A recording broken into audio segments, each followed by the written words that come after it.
Now, let's talk a little bit. Oh, let me finish this other piece here. When in women's brains, language and emotion are very close to each other. And we women have language spots all over our brain. You guys have very specific language spots, and they're all on one side of your brain.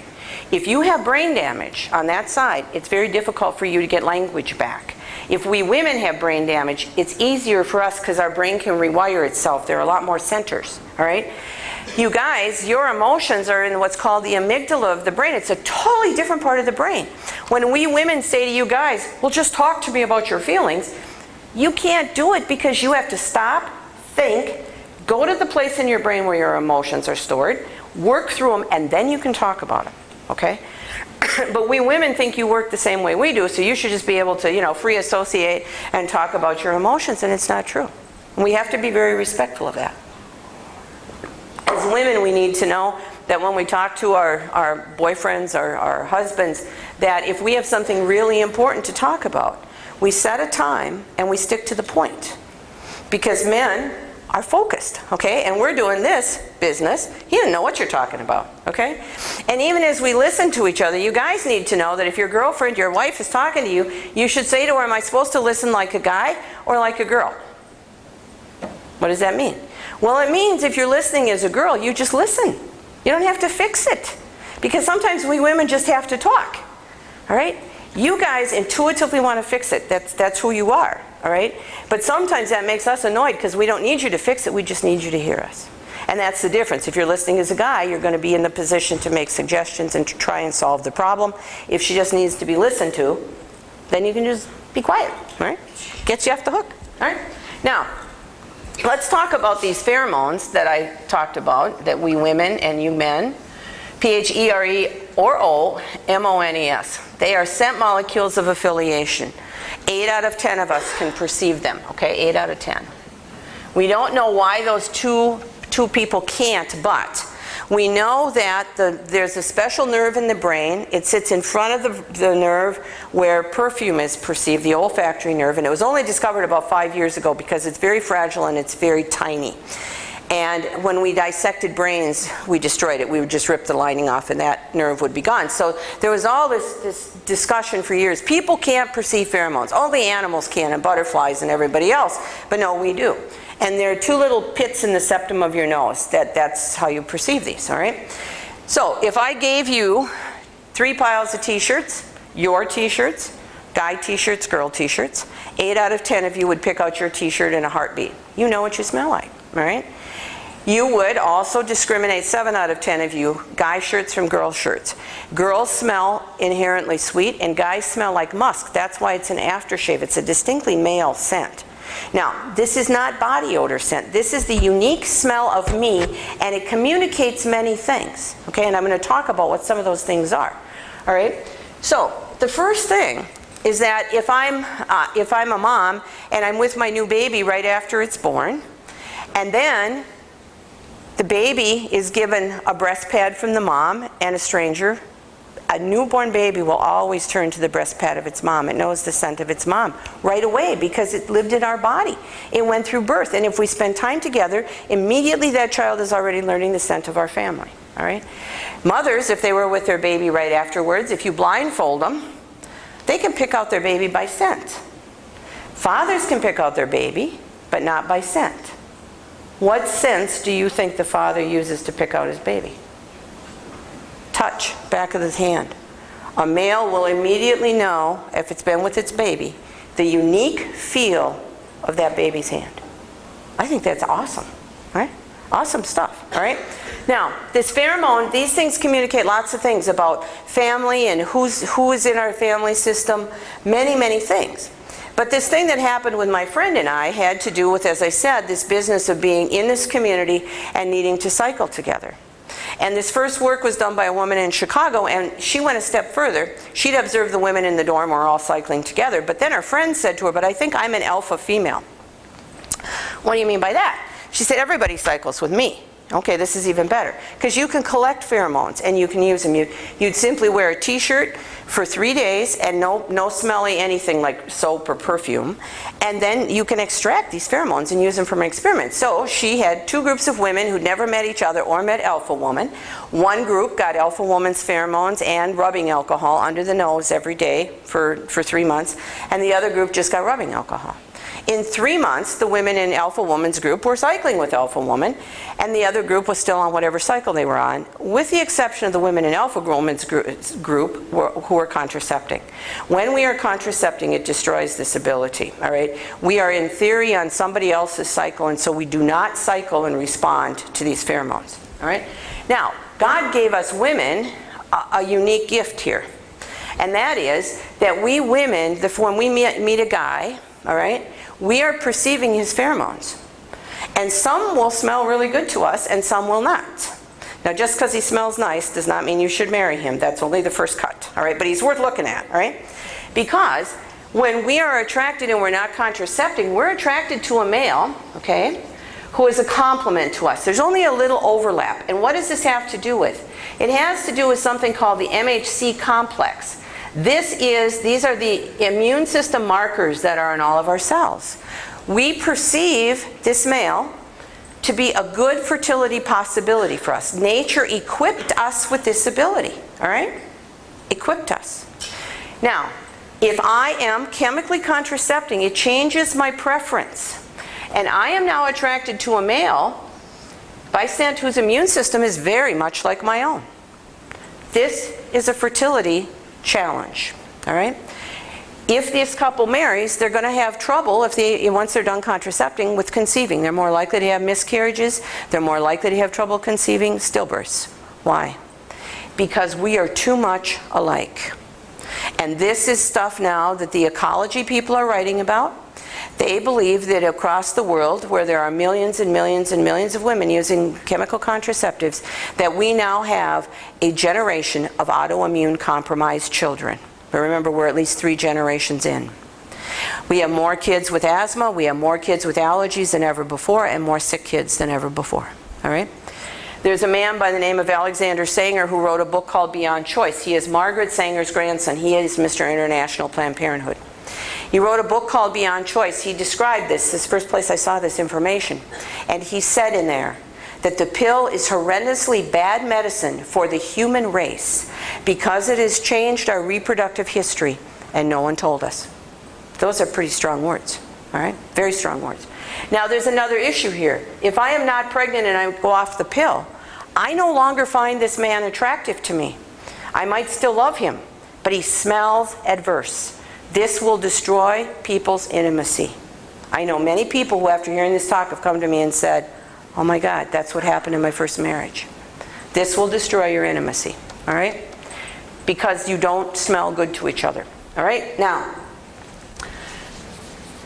men, you perceive something different, all right? Men perceive fertility, this is all by pheromone, okay? When a woman is fertile, infertility, and pregnancy, all right? All by pheromones, and we intuitively know these things, all right? Now, when we women, let me say a word about this. When we women are ovulating, okay, here's our period. The first phase is called the follicular phase, okay? We have 2 ovaries that are the size of almonds, so they're nowhere near that big. 2 fallopian tubes that do not touch the ovaries and that lead to the uterus, and the cervix is the entrance. All right? Now, the follicular phase, every other month we alternate which side is going to ovulate. 10 ovum begin to prepare themselves, and at midpoint here, which is 12 days from your next period, you will usually release 1 ovum. As women, we need to know this is our peak time when our brain is working best. Everything works better. You think better, you perceive better. Why? Because nature has one thing on its mind, and it's about reproduction. It's about choosing a partner. But there's some media effects research.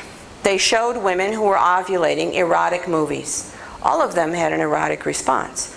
They showed the women in the follicular phase and the luteal phase over here, the same movie, and they had a consistent response that it was a stupid, dirty movie, but no erotic response. This woman who saw this movie once, now shown this movie, at any time in her cycle will have an erotic response. The anthropologists say if you have sex with Mr. Wrong here, you're hooked. And Mr. Wrong is always followed by Mr. Wrong. Mr. Wrong number 1 is always followed by Mr. Wrong number 2. Okay? We women need to be aware of this, but you guys need to be aware of this too, all right? So this question of fertility. If you are with an ovulating woman, you men have a physiological response. You're more sexually interested, you're more aggressive, and it's just this, it's biology, all right? Women, you need to know that when you're ovulating, there's a couple other things that go on. You dress to impress, you dress differently. The Canadians did a piece of research, and they had a whole bunch of women. They did spit samples to see where they were hormonally, and then they took photos every day. And then they gave the photos to a bunch of strangers who'd never seen these women before. And at a far greater incidence than accident, they all picked out the ovulating women. Because we are signaling about reproduction here, okay?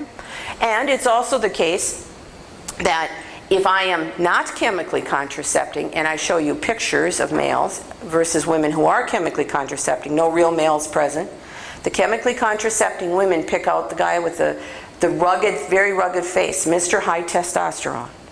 Why is that a problem? Because he's going to impregnate and leave. He is not going to be a faithful partner, all right? But women not on the pill will pick out a male who has plenty of testosterone, but he's a much better partner. He's more likely to be a father, to be a husband, and to stay. So there's all these pieces going on, okay? So this whole piece, the males are perceiving that we're fertile, all right? This is a time to be making smart choices, okay? Guys, if your girlfriend suddenly thinks that sex is a good idea, you're going to practice saying something. Ready? Daddy, daddy, daddy. Because if you have sex during ovulation, she is very likely to get pregnant. You have to decide, are you ready? You need to be men of honor. There's two people here. Do you want her to have to choose? Is she going to have an abortion? Are you ready to be a parent? Are you ready to be responsible for this new life? It's a huge responsibility. It's a blessing. But there's two people who can make choices here. And as teens, you know, college students, if sex seems like a good idea, take 24 hours and go think about it. Are you willing? Are you willing? Are you ready to be parents? Because we need to look at that, okay? We need to make good choices, and there's two people. You know, women go, but he says he'll leave me if I don't have sex with him. Women, here's your answer. There is no known case in the history of the world where a male has died because he didn't have sex. Okay? Ask if you can stay and watch, because if he dies, you're going to be on TV. This is going to be a big deal. You're going to get to, you know, you can say, I watched him, you know, it was right there before me, he just expired. But, you know, while I jest about that, it's also true. Anybody who loves you is going to be willing to wait for you, all right? And you have to decide, what do you want in your life, okay? Now, infertility. This was the work of a man by the name of Lionel Tiger. And he believed that when we started chemically contracepting, which is invisible, that men no longer took responsible for their children, responsibility for babies that were conceived, because they didn't know if they were his or not, all right? Took a colony of monkeys to an island. The male was Austin. There were a bunch of females. Austin was absolutely faithful to 3 of these females. He paid no attention to any of the others, fertile or not, nothing. When they put his females on contraceptives, he lost interest and he went and took up with other females. When they put the whole colony of females on contraceptives, Austin fared poorly. His sperm count dropped by half. He began to not have intercourse with any female but to rape violently and randomly, and he masturbated excessively. When they took the females off, his sperm count came back. He no longer raped and he stopped masturbation. Now, let me say to you, we live in a culture with millions of women who are on the pill. We know that male sperm counts have dropped by half since 1960, and part of this is because we women put all that estrogen in the water. This is a huge waste management issue in every country where chemical contraceptives exist. It's in the water and we can't get it out.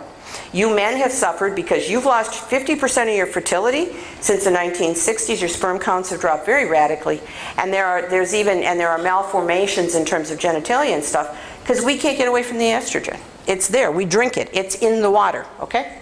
Now, this question, Do we have random rape? Oh yeah. Do we have lowered sperm count? Oh yeah. Do we have excessive masturbation? Oh, sure we do. What's it called? Pornography. Yeah. We need to know pornography is addiction. It is not sex. There is no satisfaction that comes with that. And the research shows that people who become excessively hooked on pornography actually have brain damage. There are holes in the brain, all right? We women should not tolerate this behavior. It does not enhance sexual activity because he's not being faithful to you. He's having a pretend relationship with some woman who's constantly available to him, who makes no demands on him. This isn't human love. This is a fake. And it doesn't enhance our relationships. We should not tolerate this. It's also not good for the men we love. It's an addiction. And it has to keep escalating, okay? And we think, well, these are all liberated. Isn't this wonderful, liberated women? They all want to do this. You people need to know that many of those women are sold into sexual slavery. They're also aspiring movie stars. It's the only way they can make money. And what's the problem? They have to keep escalating the level of the pornography. And you know where some of those women end up? Yeah, dead. Snuff flicks, they're called. Those are somebody's sisters. They could be your sisters. You got to think about it. That is an abuse of the dignity of women. All right? We can't tolerate that. So this infertility question, you males recognize that the females around you are not fertile. You are not picking up on this, all right? What about pregnancy? Well, men often perceive pregnancy by scent before their partner knows she's pregnant, okay? By this scent. But there's more to it, gentlemen, because you guys are changed by pregnancy. 60 to 80% of men are going to have symptoms of pregnancy with their partner. Learned that at the University of Minnesota 100 years ago. Primitive cultures knew men were changed by pregnancy, okay? And in 20% of these men are really sick. And our doctors have never heard about this, so he goes to the doctor and goes, I'm really sick. I'm throwing up a lot. I'm really nauseous. I have headaches and backaches and toothaches. I'm not sleeping well, but I'm exhausted. I'm very anxious. And there's these other couple weird things. I have some food cravings. Yeah, and I've gained about 6 pounds. Doctor goes, oh, you got a virus. It'll go away. I'll tell you when it goes away. All right?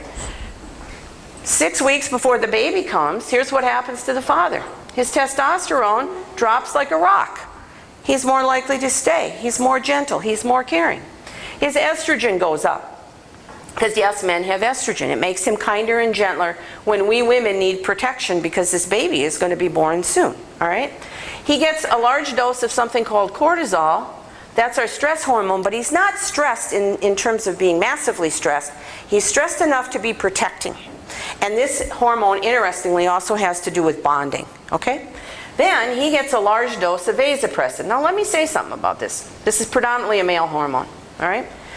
Gentlemen, the concept of hookup sex and leaving is a physiological improbability and impossibility, because when you have sexual intimacy with a woman, your body does not get the message that there isn't supposed to be connection. And you immediately begin bonding chemically to this woman. And this in particular is one of the hormones. This gives you preference for this female and makes you jealous and protective. The whole concept of sexuality in our society is such a lie.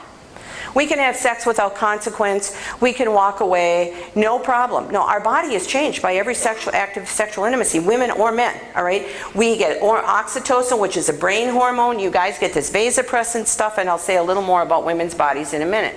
He gets a lot of vasopressin here. It's Mother Nature, sit, stay, all right? Now, when the baby comes, he gets prolactin. That's the nursing hormone. He's got it for at least 6 weeks. Women, make note, for 6 weeks, diapers and Starbucks at midnight. And then you got to plan ahead, okay? But this is about helping us as a family to bond, okay? Then, when his hormones go back to normal, guess what? His testosterone never again goes as high as it was when he was a bachelor. Hardwired for fatherhood, changed forever. And in the animal kingdom, where the male monkeys care for the young, and the sexuality issues in terms of humans and primates are a pretty straight line. Those fathers get new brain cells, a lot of them, in the prefrontal cortex, the higher functioning part of the brain, and they stay until the young become independent. I'm willing to bet that happens to humans as well. You see, Men are changed by this experience. If my girlfriend's pregnant and I'm with her, I might know she's pregnant before she knows. And now this issue of what are we going to do with this pregnancy comes up. Well, we have an abortion. I will tell you that men suffer incredibly after abortions. We've done 2 conferences on men and abortions. They suffer as much as the women, but they hide. And if you have friends, guy friends, who've been involved in abortions, you keep an eye on them people because they're suicidal. And so are the women. If there's an abortion in a teenage woman, in the 6 months after that abortion, she's 10 times more likely to attempt a suicide. We don't know the numbers of guys, but it's there. I know it's there. I know people whose best friends have jumped off bridges, and the only people who knew were the friends. And the friends knew there was a girlfriend, a pregnancy, and an abortion. The family never knew.